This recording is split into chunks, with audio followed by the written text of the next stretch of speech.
आत्मवंदन masters. ध्यान सागर के इस ध्यान सत्र में आप सभी का स्वागत है। आज नवरात्रि का दूसरा दिन है, तो आप सभी को नवरात्रि की हार्दिक बधाई। वंदना मैम को जुड़ने में अभी 5 मिनट लगेगा। हम सभी ध्यान में बैठ जाते हैं। सभी लोग अपने कंफर्टेबल पोजीशन में बैठ जाएं। पैरों को क्रॉस कर लें। हाथों की उंगलियों को एक दूसरे में फंसा लें और अपनी जागरूकता अपने नासिका के द्वार पर ले जाएं। और धीरे धीरे लंबी गहरी सांस लें।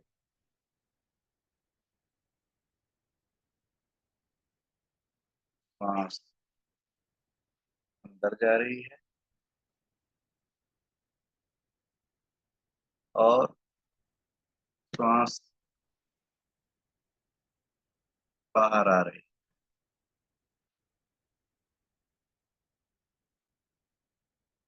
एक और लंबी गहरी सांस लें और धीरे से छोड़ते हुए पूरे बॉडी को रिलैक्स कर लें। पूरा बॉडी रिलैक्स हो गया है।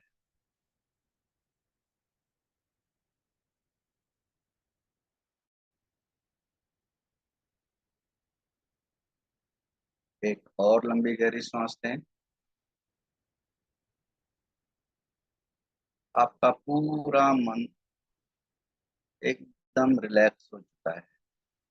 पूरी तरह से रिलैक्स हो जाइए। पूरे शरीर को ढीला छोड़ दीजिए।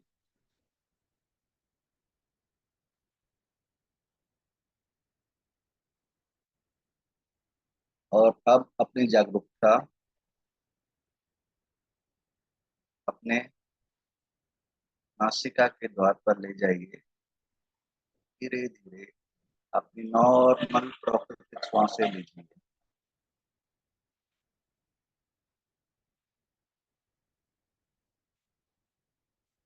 एकदम नॉर्मल प्राकृतिक सांस होनी चाहिए।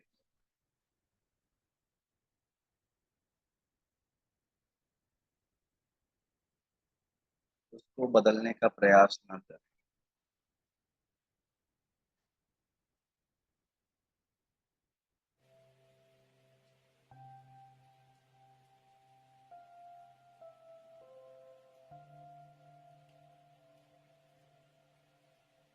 जो भी हो रहा है बस उसे होने दीजिए।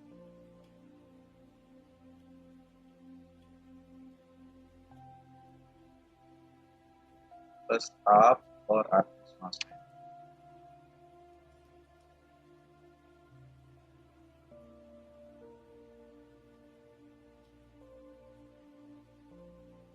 सांसों के ऊपर पूरी फोकस रखिए।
अपनी श्वासों को पूरी जारी करते हैं। सांस धीमी चल रही है या तेज चल रही है, बस उसे देखें, प्रार्थना न करें। धीरे धीरे ध्यान की गहराई में करते जाएं।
अपनी सांसों के साथ बने रहिए फ्रेंड्स।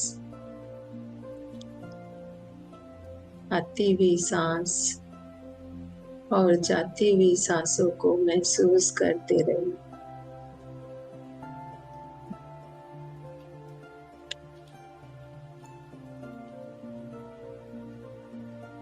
महासरस्वती और महालक्ष्मी को नमन करते हुए अपने भीतर प्रवेश करते जाइए।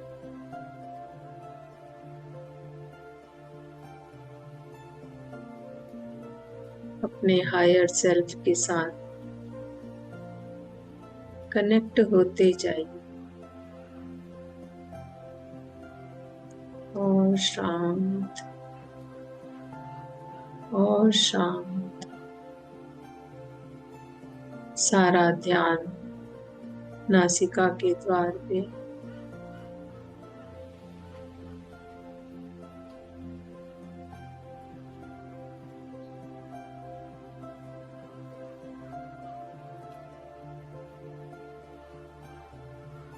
अपने हर एक चक्रा में एनर्जी को फील करना है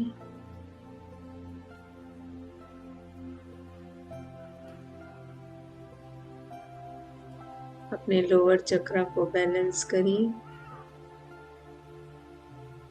यदि बॉडी के लोअर पार्ट में कोई प्रॉब्लम है, घुटने में, कमर, हिप जॉइंट्स में दर्द है, तो अपने लोअर चक्रा में एनर्जी को फील करिए।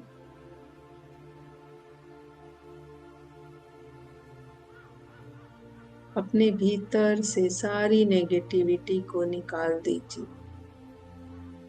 जो हो रहा है सबको एक्सेप्ट करिए। जीवन में आपको चाहे खुशियां मिले, चाहे दर्द मिले, चाहे धन मिले, चाहे ना मिले, चाहे दर्द मिले, चाहे जॉयफुल लाइफ मिले, सबको स्वीकार करना है।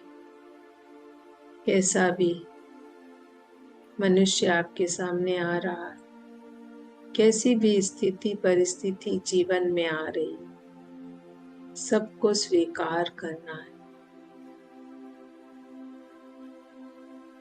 अपने आप को हमेशा उच्च कोटि में रखना है।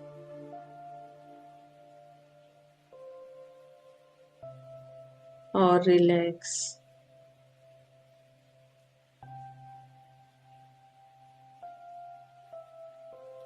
आखिरी 30 सेकेंड फ्रेंड्स, कोई भी आंखें नहीं खोलेंगे। हम धीरे धीरे ध्यान से बाहर आएंगे, ऊर्जा को फील करते हुए।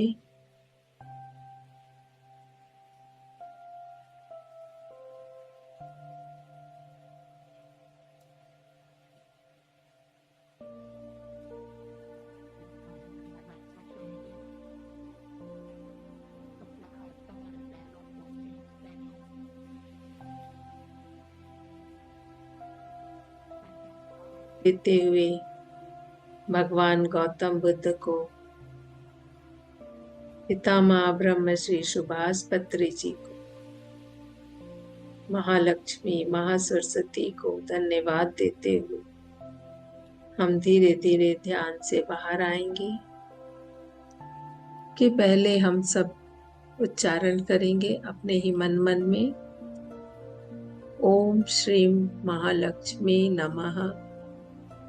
ओम श्रीम महालक्ष्मी स्वाहा। 3 बार बोलेंगे।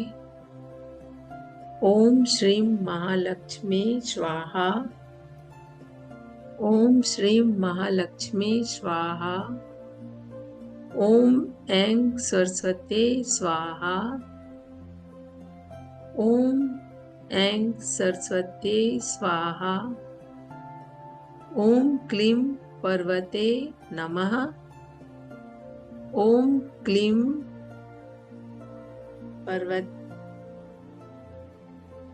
पार्वते नमः। ओम क्लीं पार्वते नमः। ओम दुर्गम दुर्गाय नमः।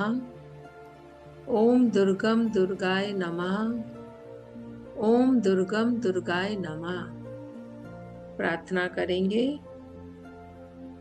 इस बुक के माध्यम से जो भी ज्ञान माता ने हमें दिया है, हम उस ज्ञान को ग्रहण कर सके, उस ज्ञान को समझ सके, अपने जीवन में उतार सके। ऐसा आशीर्वाद दीजिएगा माता, ऐसा आशीर्वाद दीजिएगा। धीरे से अपने दोनों हाथों की उंगलियों को खोलेंगे, बंद आंखों पे रखेंगे फ्रेंड्स। 5 4 3 2 1 0। अब धीरे धीरे हथेलियों को हटाते हुए प्यारी सी मुस्कान के साथ जोरदार क्लैप करते हुए हम ध्यान से बाहर आएंगे। सभी का बहुत बहुत धन्यवाद। हम एक बार फिर आमने सामने 1000 सीड्स ऑफ जॉय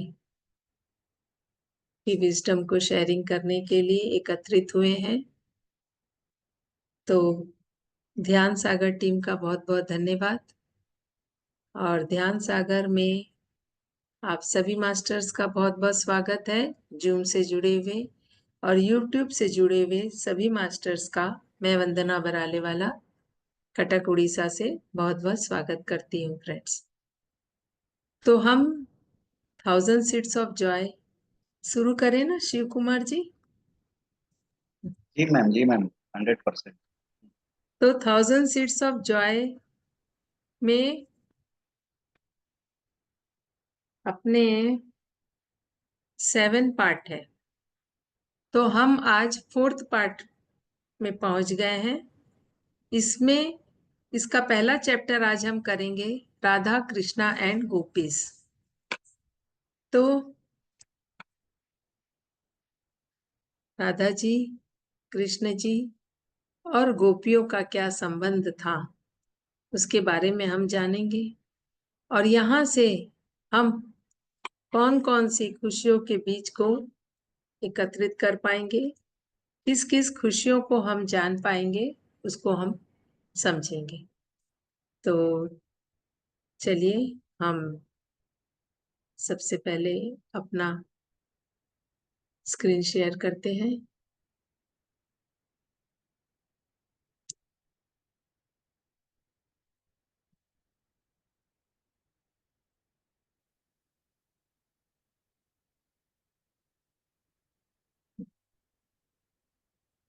तो मेरा स्क्रीन दिख रहा है? जी मैम। हम्म,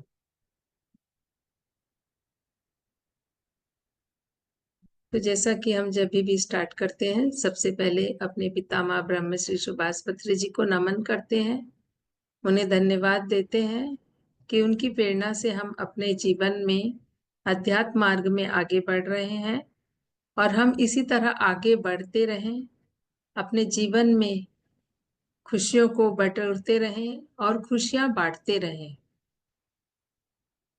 ऐसा आशीर्वाद हम पे बनाए रखना। तो आपकी प्रेरणा से हम 1000 सीड्स ऑफ जॉय बुक को का अध्ययन कर रहे हैं और उस बुक की प्रेरणा से हम जीवन को समझ रहे हैं। इस बुक के लेखक हैं आनंद करुणेश जी, जिनकी डायरेक्ट चैनलिंग हुई है माता सरस्वती और माता लक्ष्मी जी के साथ।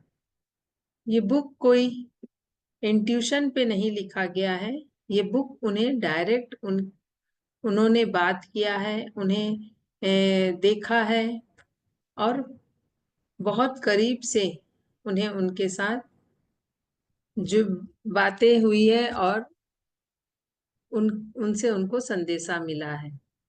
तो ये बुक में रियल स्टोरी है। बुक में हम जानेंगे, बुक का नाम है राधा कृष्णा और गोपीस। तो चलिए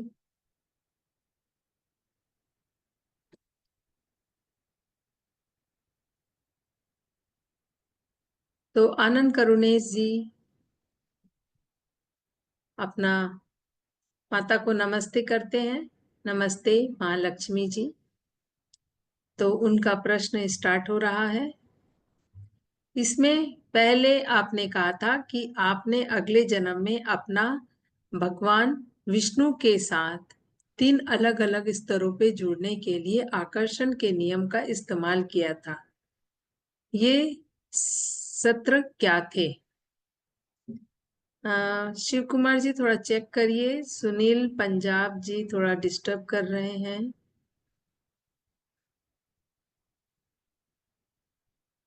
आप डिस्टर्ब मत करिए प्लीज। तो सुनील पंजाब जी, आप अपना जरा कर्सर साइड कर लेंगे प्लीज। जी मैम, हो गया। हम्म, तो वो पूछ रहे हैं आपने आकर्षण के नियम लॉ ऑफ अट्रैक्शन का इस्तेमाल करके आपने भगवान विष्णु के साथ 3 अलग अलग स्तरों पर जुड़ने के आकर्षण के नियम का इस्तेमाल किया था। तो वो क्या है? तो माता बता रही है अपने अगले अवतार में भगवान विष्णु के युगों के परिवर्तन में सहायता करने के लिए कृष्ण के रूप में अवतार लिया था। जब कृष्ण जी आए तो एक युग परिवर्तन हुआ, सतयुग से द्वापर आया तो एक युग पूरा परिवर्तन हुआ। तो उस युग परिवर्तन में बहुत से कार्य हुए और होने के थे, तो उसमें उन्होंने भगवान कृष्ण की सहायता करने के लिए एक रूप उनका था राधा जी का। वो बोले मैं 3 रूप में आई। क्या क्या था? एक मैं उनकी पत्नी के रूप में आई, एक उनके भक्त के रूप में आई थी, और तीसरा रूप मेरा क्या था? तीसरा रूप उनका दोस्त के रूप में था। तो वो रूप क्या था? वो कौन थी?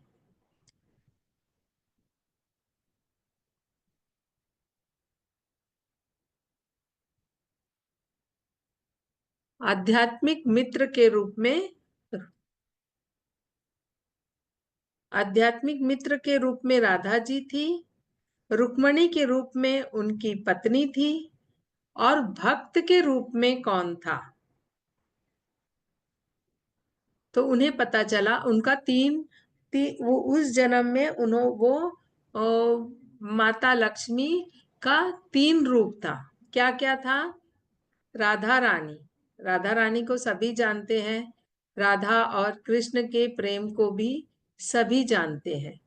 राधा कृष्ण का प्रेम हर जगह लिया जाता है। तो राधा और कृष्ण क्या थे? राधा के रूप में कृष्ण जी के साथ उनका कैसा संबंध था? एक आध्यात्मिक मित्र का संबंध था राधा जी के रूप में। और उनका दूसरा रूप था रुक्मणी, राधा और कृष्ण और रुक्मणी। रुक्मणी क्या थी? उनकी पत्नी थी। कृष्ण जी के पत्नी के रूप में रुक्मणी जी थी, और उनका भक्त के रूप में द्रौपदी थी। तो उनका 3 रूप था।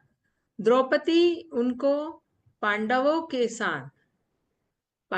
के साथ मिलके उन 5 पांडवों का जो भी कार्य था उनको उस कार्य को करने सफल बनाने के लिए माता लक्ष्मी का एक रूप द्रौपदी का था, जो वो भगवान कृष्ण की भक्त के रूप में आई थी।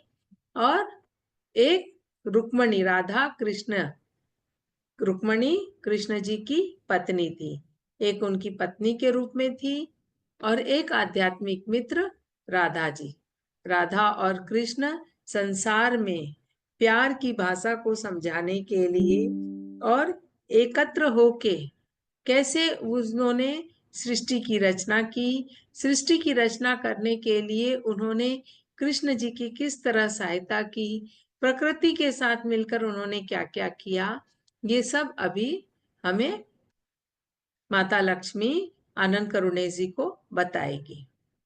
तो आनंद करुणेश जी पूछते हैं, क्या आपने एक साथ 3 महिलाओं के रूप में अवतार लिया? माता कह रही है, हाँ, जैसा कि मैं थी वैसा ही मैं उनकी भक्त थी। और आत्मा खुद को विभाजित कर सकती है। वो बोले कैसे?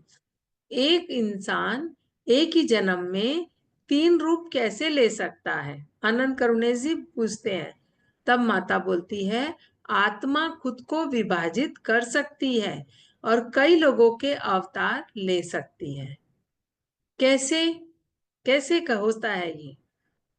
अगर आत्मा को ऐसा करने के लिए कहा जाता है, आमतौर पर केवल चढ़े हुए प्राणी इस तरह के अवतार ले सकते हैं।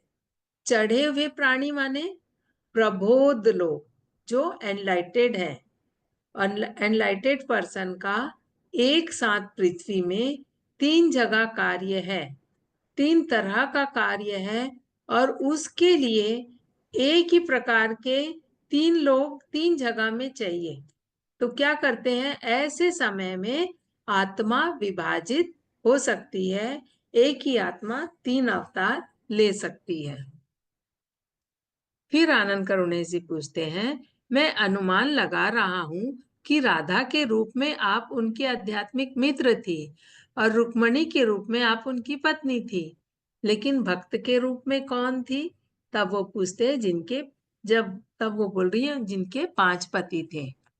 तब वो समझते हैं, ओ तो महाभारत में 5 पांडव भाइयों की पत्नी द्रौपदी भी थे आप ही। बोले हाँ, मैंने उनके कई परीक्षणों और कलेशों के दौरान भगवान कृष्ण की ऊर्जा के प्रति समर्पण में पांडवों की सहायता की। पांडव की सहायता करने के लिए द्रौपदी का रूप लेकर एक रूप माता का पृथ्वी पे ये भी था।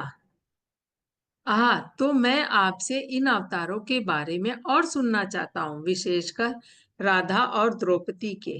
शास्त्र कहते हैं राधा के रूप में आप कृष्ण से प्रेमी और साथी थे। यद्यपि आपने उनसे विवाह नहीं किया था, क्या ये सच है? वो बोल रही है, राधा और कृष्ण पूछ रहे हैं, राधा और कृष्ण तो एक दूसरे से प्रेम करते थे और वो एक दूसरे के साथी थे, पर आपका विवाह उनके साथ नहीं हुआ था, क्या ये सच है? कृष्ण का जन्म एक स्वयंवर था, इसलिए उसे उलझने की कोई जरूरत नहीं थी। तुम एक वृक्ष को पूरा होना नहीं सिखाते, आप बस उसकी पूर्णता के लिए पेड़ की सराहना करते हैं। पेड़ बस है, इसलिए सब वह स्वयं थे, नर और मादा दोनों। मैं केवल उनका समर्थन करने के लिए वहां थी। वह बहुत कुछ प्रबोध की तरह थे, उनकी राह पर आप मेरे आने से पहले थे। तो बोल रहे हैं, कृष्ण जी स्वयं स्वयं धरती पे कुछ विशेष कार्य करने के लिए आए थे और उनका कुछ विशेष कार्य जो पृथ्वी पर उनको करना था, बस मैं उनका समर्थन कर रही थी अलग अलग प्रकार से। तो हम वहां पे प्रेमी के रूप में हम दुनिया को प्यार सिखा रहे थे। श्री श्री वह शुद्ध आनंद है, उनके आसपास का कई महिलाएं हैं जो उनकी सहायता करती थी। वह खुशी एक बंडल है, मैं उनके सत्संगों से प्यार करती थी। दुनिया केवल दूर से कृष्ण के साथ मेरे संबंध को जानती है, जबकि शास्त्रों में कुछ सच्चाई है। ये भी उनके लेखकों के दिमाग में अनुमान है जो मुझे कृष्ण के साथ अपने संबंधों को करीबी से साझा करते दे। मुझे कृष्ण से शादी करने की इच्छा नहीं थी, क्योंकि वह मेरे लिए एक पिता की तरह थे। अगर मैंने उनकी शादी की होती तो मैं उनके साथ बंध जाती और स्वतंत्र नहीं रहती। मैं अपनी इच्छा के अनुसार जीना चाहती थी। तो माता कह रही है, कृष्ण के साथ मेरे एक कुछ अलग ही संबंध थे। कुछ लेखकों ने कुछ लेखक कुछ शास्त्र लेखक उसे समझ गए थे उस सच्चाई को, लेकिन वो उसको बुक पे उतार नहीं पाए। और कृष्ण से मैंने शादी अपनी इच्छा से नहीं की, क्योंकि कृष्ण मेरे एक पिता के समान थे और शादी करने से मैं बंध जाती और मैं स्वतंत्र नहीं रह पाती। इसलिए मैंने कृष्ण के साथ शादी नहीं की। इस जीवन काल में मेरा मार्ग स्वर्गदूतों के मार्ग के समान था। अपनी माँ जैसी किसी भी सहायता करना। अभी वो कह रही है कि मैं अपने इच्छा से जीना चाहती थी। मैं हर किसी की सहायता करती थी जिसे भी मेरी सहायता की आवश्यकता है। मैं एक माँ की तरह भी लोगों की सहायता करती थी और अपनी शादी को खुद हो यह समझने के लिए वह अपनी शादी से खुद हो सकती थी। यह इन महिलाओं के लिए एक अच्छी कहानी है जो भीतर से पूरी और मुक्त होने की इच्छा रखती है, जो इन पैटर्नों को जाने देना चाहती है तो उन्हें पिछले जन्मों के नाटकों से जुड़ा हुआ महसूस कराते हैं। आज उन्होंने शादी क्यों नहीं की? क्योंकि उन्हें पृथ्वी में बहुत से कार्य करना था और वो अगर शादी इसीलिए उनका एक रूप रुक्मणी के रूप में उन्होंने शादी कर लिया, पर राधा के रूप में उन्होंने शादी नहीं की, क्योंकि राधा और कृष्ण का बहुत सारे कार्य करने को थे। एक मिनट।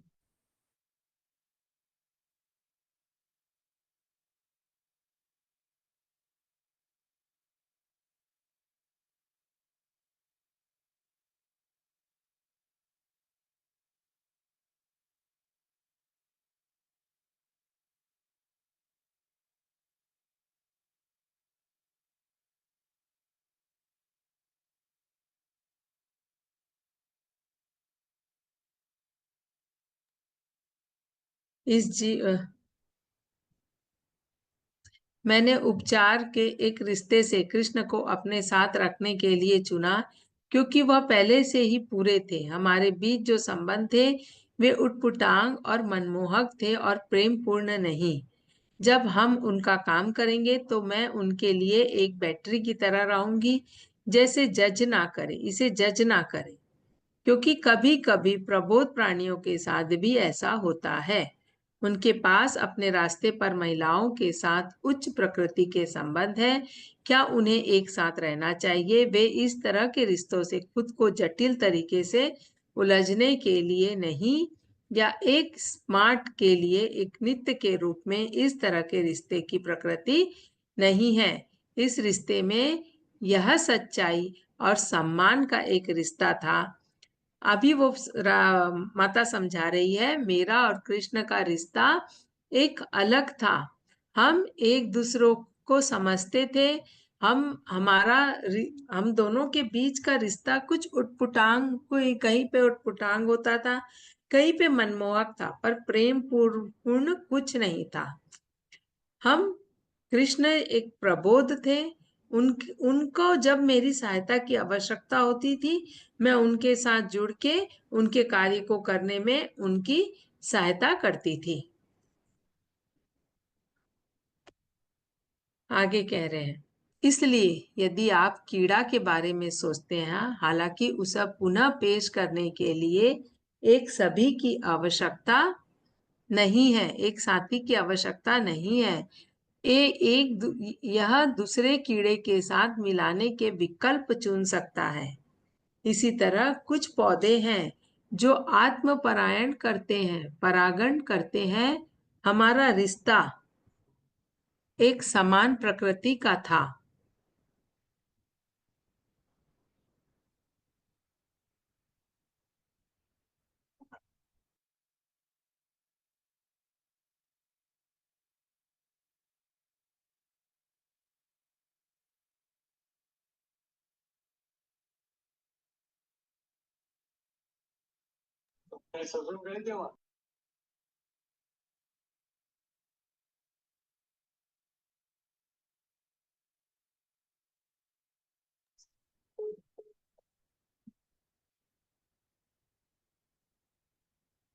सॉरी, कुछ जरूरी फोन आ जा रहे हैं आज बीच बीच में।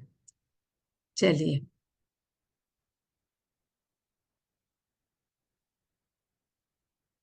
हमारा रिश्ता एक समान प्रकृति का था।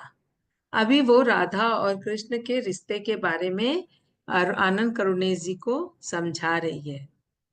जैसे कुछ पौधे होते हैं जो आत्म परागत रहते हैं, हमारा रिश्ता एक समान प्रकृति का था।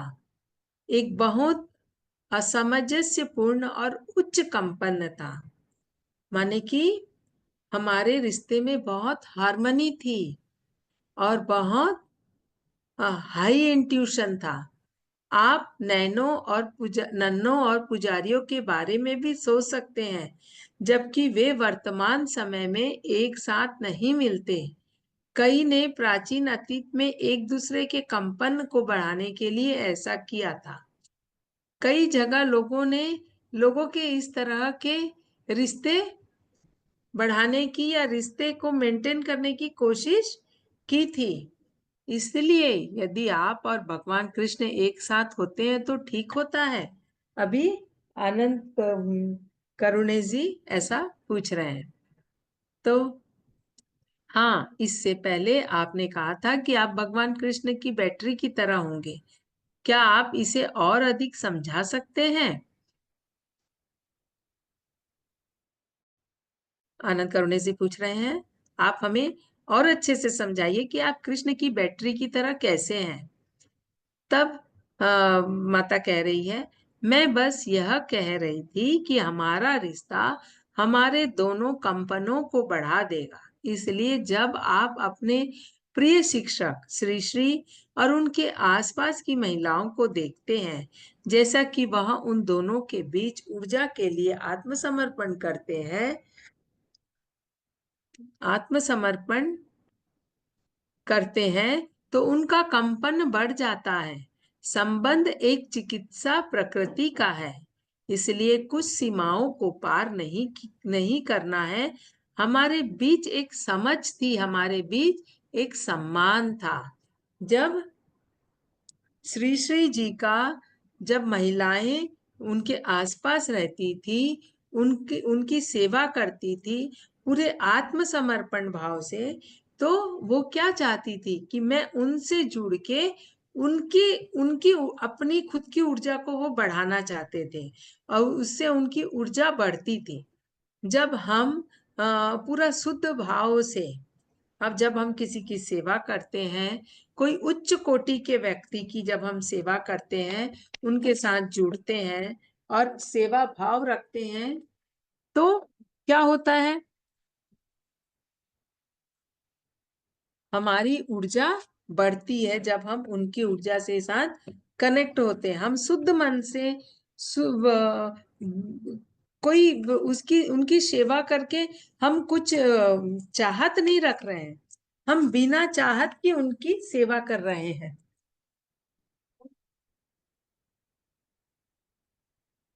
तो क्या होता है, हमारी ऊर्जा उनकी ऊर्जा के साथ कनेक्ट होके हमारे शरीर की ऊर्जा बढ़ती है। जब हम निस्वार्थ सेवा करते हैं, कोई ऊंची कोटि के व्यक्ति, ऋषि ब्रह्म ऋषि की जब हम सेवा करते हैं, जब हमारे पितामह आते थे, तो स्त्री हो या पुरुष सब उनके पैर छूते थे, उनको छूते थे, उनसे गले मिलते थे। तो वो क्या था, उनका निस्वार्थ प्रेम था। तो जब हम ऐसा करते थे, तो वो और वो पूरी आत्मसमर्पण के साथ करते थे, तो उनकी अपने शरीर की ऊर्जा बढ़ती थी। तो ऐसा माता बता रही है कि जब हम इस तरह से करते हैं तो हमारी शरीर की ऊर्जा बढ़ती है। तो आपने जो कहा वह मुझे उत्सुक कर गया। अगर वह पूरा था तो आप उसके लिए बैटरी की तरह क्यों थे? अभी आनंद करुणेश जी का क्वेश्चन वही है कि बैटरी की तरह क्यों थे आप? वो तो अभी बताए नहीं माता, आप वो बताइए। तो अभी माता बता रही है, मैं उनकी चंचलता से उनकी खुशहाल स्थिति में आने के लिए उत्प्रे उत्प्रेरक बनूंगी। मैं यह नहीं कह रही हूं कि मैं एकमात्र उत्प्रेरक थी। पृथ्वी की देखभाल करने या जरूरतमंद लोगों की मदद करने में भी उनकी पूर्णता का विस्तार होगा। तो माता बता रही है, मैं उनकी चंचलता और उसकी खुशहाल स्थिति के आने में उत्प्रेरक बनती थी। और मैं यह नहीं कह रही हूं कि मैं ऐसी एकमात्र पृथ्वी पे थी कि जो उनके साथ जुड़ती थी या उनके साथ जुड़े रहना चाहती थी। ऐसे बहुत से लोग थे और मैं पृथ्वी के जरूरतमंद लोगों की देखभाल करना चाहती थी। और उनकी पूर्ण और उनकी पूर्णता का विस्तार होगा। जब हम जरूरतमंद लोगों की मदद करते हैं तो उनकी पूर्णता का विस्तार होता है। यानी कि जब मैं किसी की मदद कर रही हूँ, आज कोई सामने वाला किसी तरह से वो कमजोर अपने आप को पा रहा है, कई कई बार स्थिति ऐसे कुछ होती है कि हम अपने आप को कमजोर करते हैं या हम अपने आप को कमजोर महसूस करते हैं। पर हर आदमी, हर इंसान पूर्ण है। पूर्ण मदम पूर्णमिदम। तो क्या है, हम क्या है, हम ईश्वर के अंश है। और ईश्वर क्या है? पूर्ण है, संपूर्ण है। तो ईश्वर से जो निकला हुआ अंश है वो भी तो पूर्ण ही होगा ना। पर कई बार हम अपनी पूर्णता को नहीं जान पाते हैं, नहीं समझ पाते। हम थोड़ा सा दर्द, थोड़ा सा दुख, थोड़ी सी तकलीफ, थोड़ी बाधाएं आने से जीवन में हम सोचते हैं कि मेरे पास कुछ नहीं है, जबकि मेरे पास भी वो सब कुछ है जो सामने वाले के पास है। तो हम थोड़ी सी उसकी मदद करते हैं, थोड़ा सा उसका मार्गदर्शन करते हैं, तो उसमें हम उसकी पूर्णता का को महसूस करने में उनकी मदद करते हैं। तो इस तरह से माता बोली मैं उनकी मदद किया करती थी। तो फिर आनंद करुणे जी बोल रहे हैं, तो भगवान कृष्ण क्या पसंद थे? भगवान कृष्ण को क्या पसंद था? भगवान कृष्ण वह एक गहरे रहस्यवादी स्वभाव के थे। उसने अपने आसपास के कई लोगों का ध्यान रखा, विशेष रूप से उन लोगों की सहायता करना जिसके दिल में दुख था, जिसके दिल में कोई बाधा थी। वह अपने परिवार के लिए भी बहुत समर्पित थे। वह बहुत जल्दी बोलते थे। तो अभी माता बता रही है, भगवान कृष्ण बहुत ही विशेष विशेष रूप टाइप के व्यक्ति थे। वो दूसरों के दिल के दुख को, बाधाओं को बिना बोले ही जान लेते थे और उनको वो दूर करते थे। अपने परिवार का भी बहुत ध्यान रखते थे, बहुत विशेष ध्यान रखते थे। बहुत कम बोलते थे, जितना जरूरत है उतना बोलते थे। आप बोले, आपके बिना बोले ही, आपके थोड़ा बोलते ही वो आपके सवालों का जवाब दे देते थे।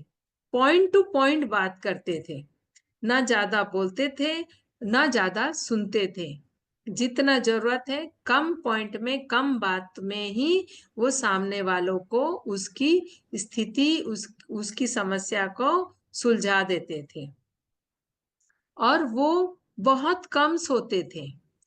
और ध्यान, जब वह अपनी ध्यानस्थ अवस्था में थे तब वह कुछ लोगों के साथ समय बिताते थे। वो ध्यान में भी रहते थे तो वो कुछ लोगों के साथ समय बिताते थे, अपने अपने गाइडेंस के साथ, अपने मास्टर्स के साथ वो समय बिताते थे। और वो साल में 2 बार ब्रेक लेते थे। 2 बार वो साल में एक ऐसी जगह में जाते थे जहां वो खुद के साथ रहते थे, खुद के साथ जुड़ के रहते थे और खुद से बातें किया करते थे। जैसे कि हमारे ध्यान में सिखाया जाता है, समझाया जाता है, खुद के साथ जुड़ो, खुद से बातें करो, खुद को समझो, खुद को जज करो, खुद को कंप्लेन करो, खुद को ब्लेम करो, खुद को प्यार भी करो। प्यार भी खुद ही को करो, नफरत भी खुद से ही करो अगर करना है तो। खुद की आदतों से नफरत करो कि मेरी कोई खराब आदत है तो मेरे को उसको छोड़ना है। ज्यादा दूसरों पे ना ब्लेम करना है, ना कंप्लेन करना है, ना दूसरों को जज करना है। इस तरह भगवान कृष्ण साल में 2 बार ब्रेक लेते थे और वो अपने साथ समय बिताते थे। हमारे रिश्ते में हमने कई चीजों के बारे में बात की और हम हमेशा हर बात पर सहमत नहीं थे। ऐसा मेरे स्वतंत्र स्वभाव के कारण था। माता कह रही है, हम पृथ्वी पे आए, मैं 3 अवतार लेकर के आई कृष्ण जी के, अलग अलग 3 जगह में उनकी सहायता करने के लिए। तो हम समय समय पे हम आपस में एक दूसरे के साथ बातचीत करते थे। तो कभी कभी ऐसा होता था कि मैं उनकी बातों से सहमत नहीं होती थी, या हम एक दूसरों की बातों से स्वतंत्र सहमत नहीं होते थे। यह अच्छी बातचीत के लिए बना था, जिसमें मैं बस खुद खुद हो सकता था, जिसमें मैं बस खुद हो सकता था। वह मेरे लिए गाएगा। कभी कभी मैं उसके दूर हो जाती, लेकिन जब वह फिर से जुड़ने हो तो हमेशा एक दूसरे को आनंदित होते। फिर से यह याद रखे कि यह मेरी पसंद की थी। वो बोलती, जब हम लोग कभी कभी मैं नाराज भी होती तो वो मेरे लिए गाते थे, मेरे लिए बांसुरी भी बजाते थे, मुझे आनंदित करते थे। और इस तरह हम एक दूसरे से दूर भी रहकर एक दूसरे से मिलते थे। और मैंने उनसे शादी नहीं की, क्यों? मेरा मेरा निर्णय था। सीता के रूप में अवतार लेने के बाद क्या आपका 21वां अवतार मानव का राधा का था? तो माता ने कहा, सीता के बाद क्या आपने राधा का अवतार लिया? तो बोली, नहीं, मैं 20 अवतार ले चुकी थी सीता के अवतार के बाद, और मेरा 21वां अवतार था राधा का। एक समय था जब वह अपने आध्यात्मिक यात्रा पर थी और एक समय में कई महीनों तक यात्रा करती थी। बोले, मैं एक समय कई महीनों तक मैंने आध्यात्मिक यात्रा की। वह जो ज्ञान आया वह किताबों में नहीं था, वह साधारण चीजों को प्रकट करेगा। उदाहरण के लिए यह जानना था कि एक पेड़ पर कैसे जाना, और एक पेड़ को जो कि प्रकृति चाहेगा उसका फल लाएगा।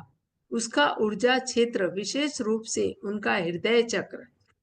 अभी माता बता रही है कि एक बार मैंने आध्यात्मिक यात्रा की, और वो यात्रा मेरी कई महीनों तक की थी।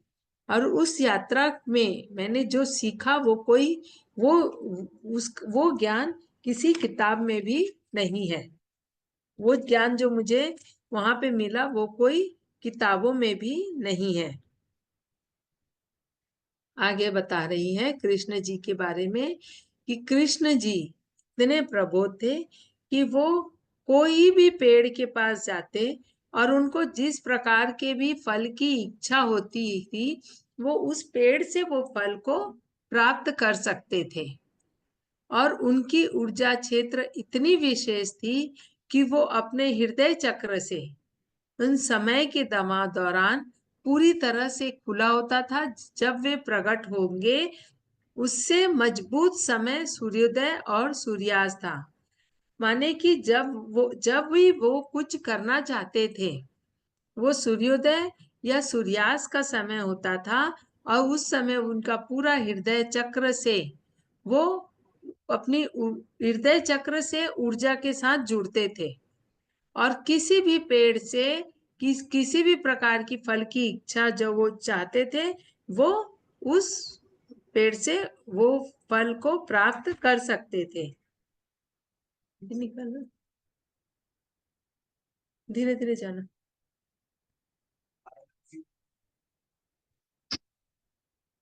और फिर वो बताती हैं, सबसे मजबूत समय सूर्योदय और सूर्यास्त का था, जब वह इन चीजों को प्रकट करेंगे। वह तारों के पार मुझसे बात करते थे, या यूं कहे, वह सितारों से बात करते, और वह ऊर्जा एक कंपन के माध्यम से मेरे साथ प्रभावित होती थी। वो दूर भी रहते थे, पर एक दूसरों से जब बात करते तो तारों के माध्यम से बात करते थे। यहाँ वो तारों से, आकाश में तारों से बात करते थे, और जहाँ राधा जी रहती थी वहां उनको ये संदेशा मिल जाता था। इस इनसे संवाद प्राप्त करने के बाद मैं फिर सितारों के माध्यम से उनसे बात करने लगती थी।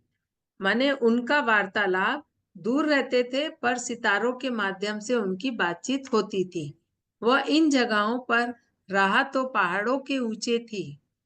अभी राधा जी बता रही है कि मैं ऐसी जगह में रहती थी जहां बहुत ऊंचे ऊंचे पहाड़ रहते थे, वहां बहुत ऊंचे ऊंचे पेड़ पौधे होते थे, रास्ता भी बहुत कठिन होता था। ऐसी जगह में रहती थी वहां की एनर्जी बहुत हाई होती थी। तो हाई एनर्जी के साथ खुद को कनेक्ट करने के लिए मैं कभी कभी ऐसी जगह में जाके रहती थी, और वैसी जगह में रहने से मैं कृष्ण के साथ जल्दी से कनेक्ट हो जाती थी। और फिर आगे बोल रही है कि ऐसी जगह में पहुंचना किसी के लिए भी इतना आसान नहीं था। इवन माने आप घोड़ों के द्वारा भी आप उस स्थान पर नहीं पहुंच पाते, वहां पहुंचना बहुत मुश्किल था। स्वर्गदूतों ने मुझसे अक्सर बात की और मैं अपने आनंद के माध्यम से मौसम के पैटर्न बनाने के लिए अनुष्ठान की तरह नृत्य करती थी। बोले जब जब धरती पे मौसम से कोई प्रभावित हो रहा है, मौसम की वजह से कोई तकलीफ आती थी, तो मैं वहां पे ऐसा नृत्य का अनुष्ठान करती थी कि धरती पे जैसा मौसम चाहिए, जैसे बहुत गर्मी पड़ रही है, बारिश नहीं हो रहा है, तो माता वहां पे ऐसा नृत्य करती थी कि यहाँ बारिश गिरने लग जाती थी। कभी बहुत ज्यादा बारिश हो ही जा रही है, हम बारिश से परेशान है, तो बारिश को रोक देती थी। कभी ठंड बहुत ज्यादा हो रही है तो ठंड को कम कर देती थी। माने मौसम को बदलने के लिए, मौसम धरती वासियों के लिए जैसा मौसम उन्हें चाहिए, उस मौसम को बनाने के लिए, उस मौसम को लाने के लिए बोल रही है कि मैं वहां पे ऐसा नृत्य करती थी कि वह उपहार था जिसे मैंने साझा किया था और प्रार्थनाएं मेरे लिए एक स्त्री रूप में तैरती थी। तो भूमि भरपूर होगी जैसा कि मैंने कल्पना की थी। मैं भगवान कृष्ण को प्रकट करने के लिए क्या चाहती हूँ, यह मार्गदर्शन प्राप्त करेंगे और यह प्रकट करेंगे। तो धरती के मौसम को बदलने के लिए मैं नृत्य करती थी और धरती में कृष्ण जो सृष्टि बनाना चाहते थे, जैसा सृष्टि वो चाहते थे कृष्ण, उस सृष्टि को की रचना करने में मैं उनकी सहायता करती थी। यह एक प्रेम कहानी की तरह नहीं हो सकती, लेकिन यह पृथ्वी की देखभाल की तरह थी। हमने कुछ कार्यों को एक साथ साझा किया और ध्यान दे कि मैं कर्तव्यों और दायित्वों को नहीं कहता हूँ। इन कार्यों के लिए हमें एक साथ काम करने में मजा आया। यह एक ऐसा समय था जब मैं काफी स्वतंत्र थी या पहरा नहीं था। तो माता कह रही है कि पृथ्वी पे हम ये हम कोई प्रेम कहानी की तरह नहीं थे। हम पृथ्वी की देखभाल करने के लिए यहाँ आए थे और अपने कुछ कर्तव्य और कुछ दायित्वों को पूरा करने के लिए आए थे। और इस कार्य को हमने एक साथ काम करने में हमें बहुत मजा आया इस अवतार में। और मैं और राधा जी बोल रही है कि मैं बहुत स्वतंत्र थी, यानी कि मेरे पर कोई पहरा नहीं था। आज उनका 3 अवतार था। तीनों अवतारों में आप देखेंगे, जब हमने जो स्टोरी देखी है, राधा जी, रुक्मणी जी, द्रौपदी जी, जो वो चाहती थी वैसा ही वो करती थी। तो वो बता रही है कि मैं काफी स्वतंत्र थी और यानी कि मेरे पर कोई रिस्ट्रिक्शन नहीं था। आप पृथ्वी की देखभाल करने के लिए मौसम का मिजाज बदल सकते हैं। आपने यह कैसे किया? अब आनंद करुणे जी का ये प्रश्न है। हाँ, मैंने सीजन का पैटर्न, सितारों की चाल और प्रकृति को साथ साथ अन्य कई चीजों को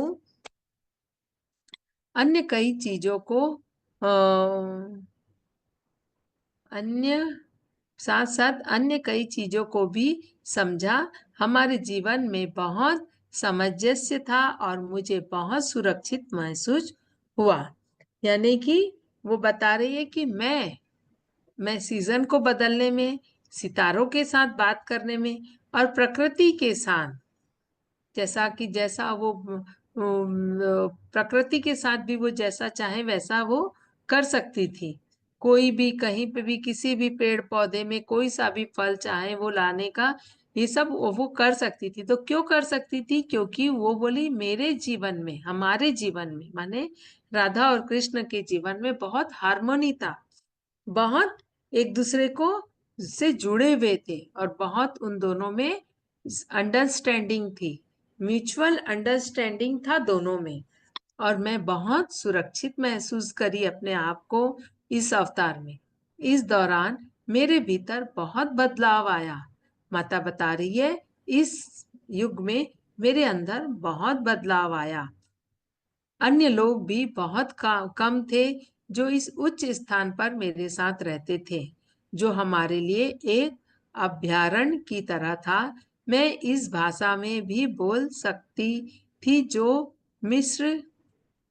मिस्र की बोली के करीब थी।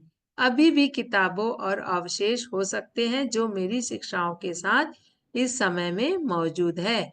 माता बता रही है अभी भी कई किताबों में ये सब अवशेष है, यानी कि ये सब नहीं है कि जो मैं अभी आपको बता रही हूँ। मुझे एहसास है कि हम राधा के रूप में आपके बारे में बहुत कम जानते हैं। आनंद करुणेश जी का ने नेक्स्ट उनसे कहा कि हम बहुत कम जानते हैं राधा जी के बारे में। यह भगवान कृष्ण का मार्ग था जो उन्होंने सीखा और खोजा था, ना कि मेरे बारे में बहुत कुछ प्रकट करने के लिए। इसलिए बहुत कुछ ऐसा नहीं है जो मेरे भावनात्मक स्वभाव के बारे में जाना जाता है। मुझे क्या पसंद है और मैं कैसे रहती थी, भगवान कृष्ण की शिक्षाओं के बारे में दुनिया अधिक जानती है। ये तो सभी जानते हैं। हम कृष्ण जी की बचपन से बाल लीला से लेके उनकी पूरी महाभारत तक की स्टोरी हमने कई बार देखी है, कई बार सुनी है, पर राधा जी के बारे में इतना कहीं पे भी ना बताया गया है ना लिखा गया है, इसलिए हम ज्यादा कुछ नहीं जानते। पर राधा जी बोल रही है कि मुझे कुछ नहीं है, मुझे तो जो कार्य करने के लिए यहाँ आना था मैंने वो कार्य किया, और मुझे ऐसा कोई नहीं है कि मेरे बारे में लोग जाने ज्यादा, पर जो जरूरी था मुझे बताना वो मैं इस बुक के माध्यम से आपको बता रही हूँ।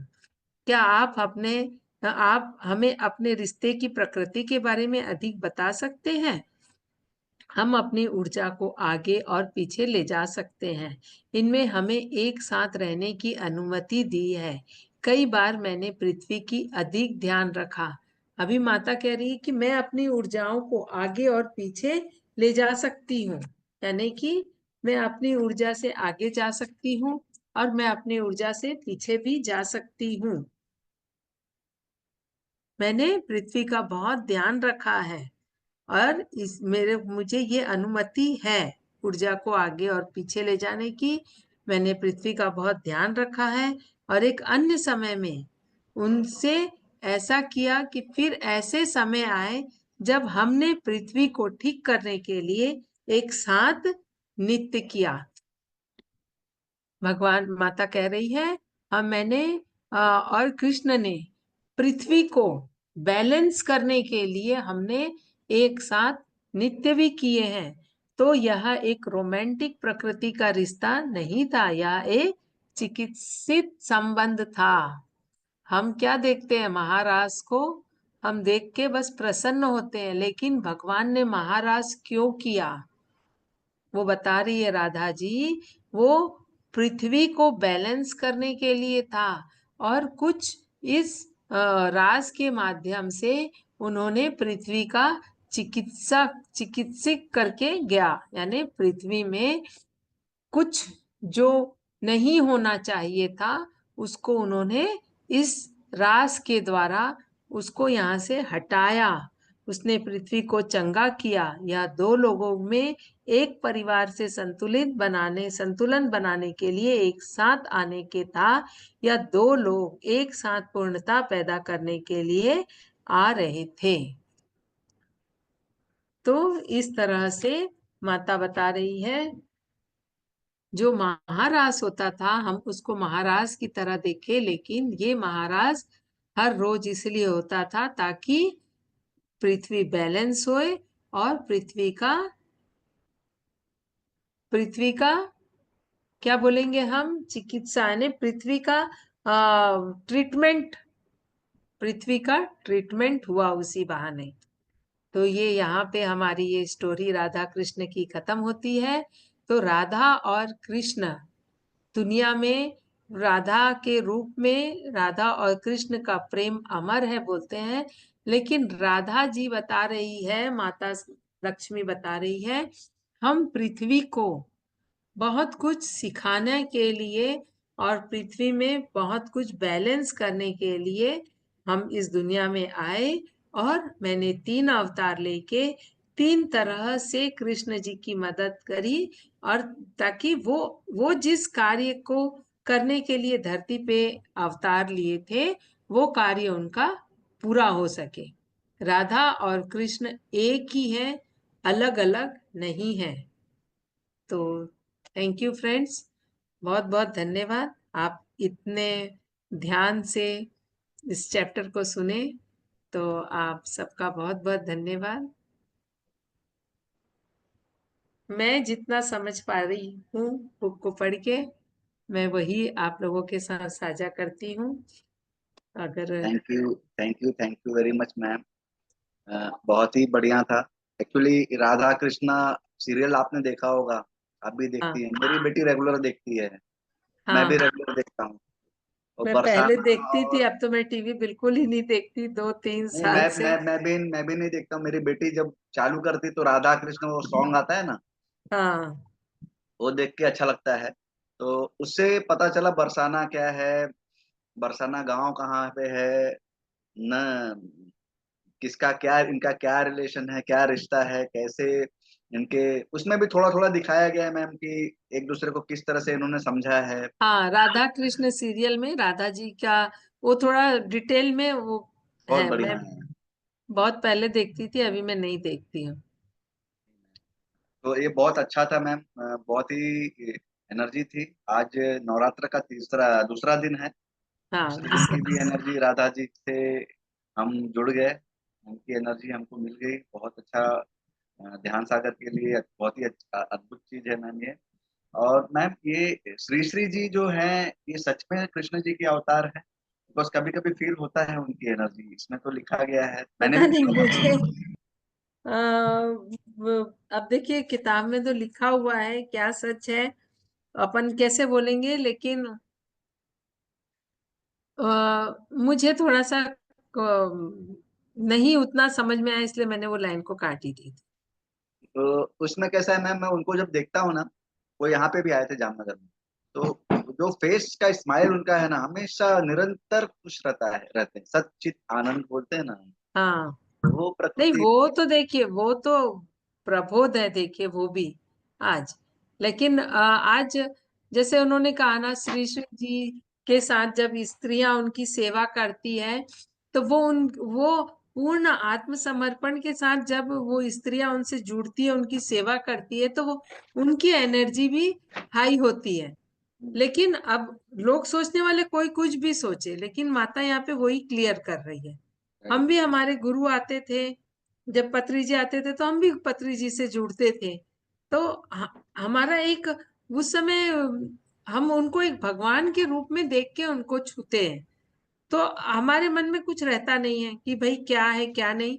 बस आज भगवान धरती पर आएंगे तो हम क्या चाहेंगे, हम तो चाहेंगे ना भगवान को गले लगा लिए, पैर पड़ लिए, हाथ मिला लिए, उनका हाथ को पकड़ लिए, तो बस इनफैक्ट मैम, यस मैम, सही वही है। बोलते हैं। जब आज हमारे सामने जब हमारे गुरु आते हैं, तो हम गुरु को जितना छू के उनकी एनर्जी को फील कर सके, तो हम सब चाहते हैं, इसलिए जिसकी जैसी श्रद्धा है वो उस भाव से, उस श्रद्धा से अपने अपने गुरुओं को छूता है, अपने अपने गुरुओं की सेवा करते हैं, जी तो वो मैम। उनका अपना अपना है। जी मैम, सही में ये टाइम है अर्थ का जिसमें बहुत डिवाइन लोग आए भी हैं।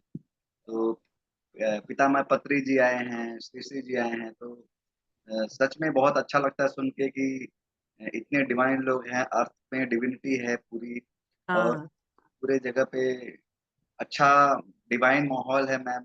और ऐसा पहले नहीं था कि पहले ध्यान से कुछ जुड़ते थे तुरंत ही जुड़ जाते थे, अब तो जैसे ही चालू होता है ध्यान करना तुरंत ही जुड़ जाते हैं डिवाइन से। तो ये ऊर्जा अभी पहले नहीं महसूस होती थी, लेकिन अब बहुत महसूस होती है मैम। जैसे जैसे ध्यान का समय बढ़ेगा, जैसे जैसे ध्यान करते हुए आपका समय लंबा होता जाएगा, माने जैसे साल, 2 साल, 3 साल, आंखें बंद करते ही तुरंत ही गहराई में चले जाते हैं, तुरंत ही यहाँ थर्ड आई पे एनर्जी फील होती है, और जहाँ आपके शरीर में एनर्जी की कमी है, वहां पे आपको एनर्जी का फील होएगा। Thank you ma'am, thank you. Thank you. Masters, आप लोगों का कोई प्रश्न है तो पूछ सकते हैं, आज बहुत डिवाइन डे है। और मैम के फेस पे भी बहुत डिवाइन डिविनिटी दिख रहा है मुझे, क्योंकि आज नवरात्र का सेकंड डे है और मोहन बहुत एनर्जी से उन्होंने बताया है ये। कृष्ण और गोपी जी का संदेश। तो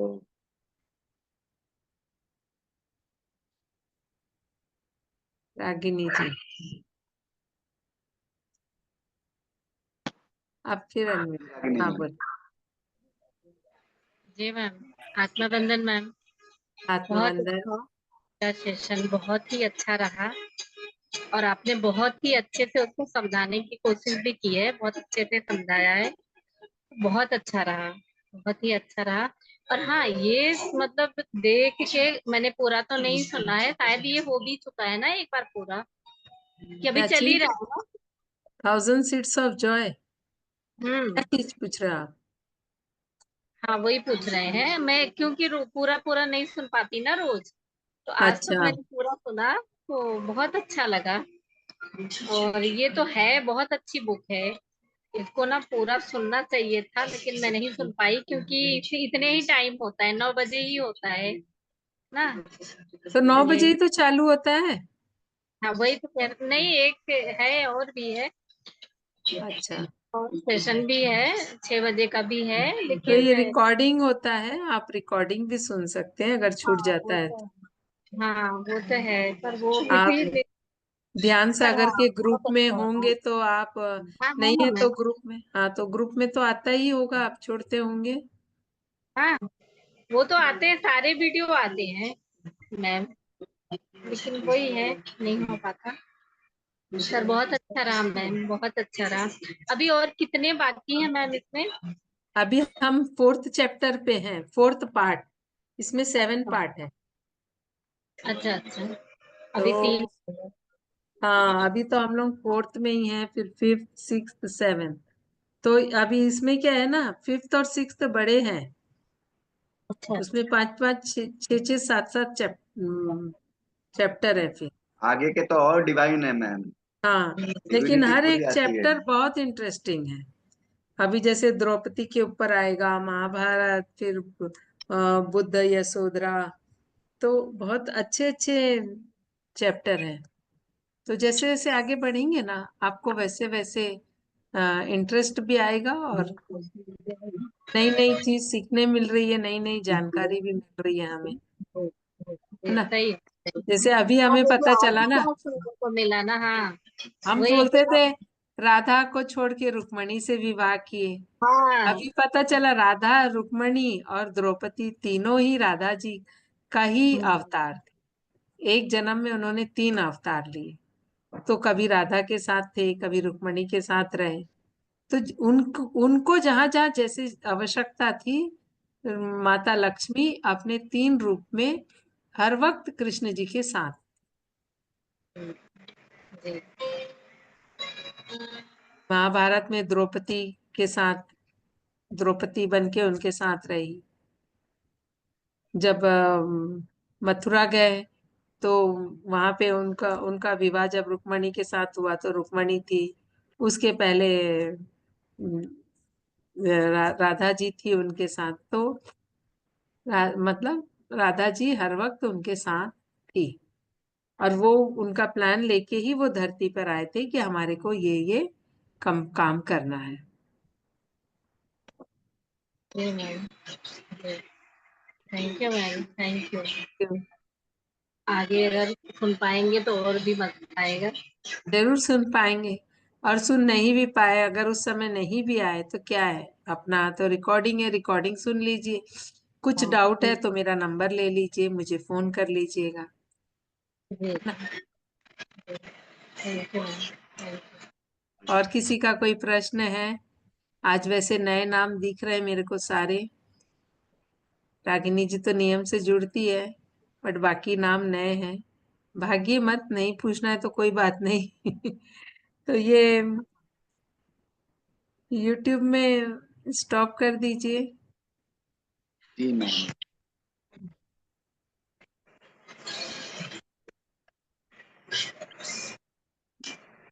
रिकॉर्डिंग रिकॉर्डिंग को भी स्टॉप कर दीजिए।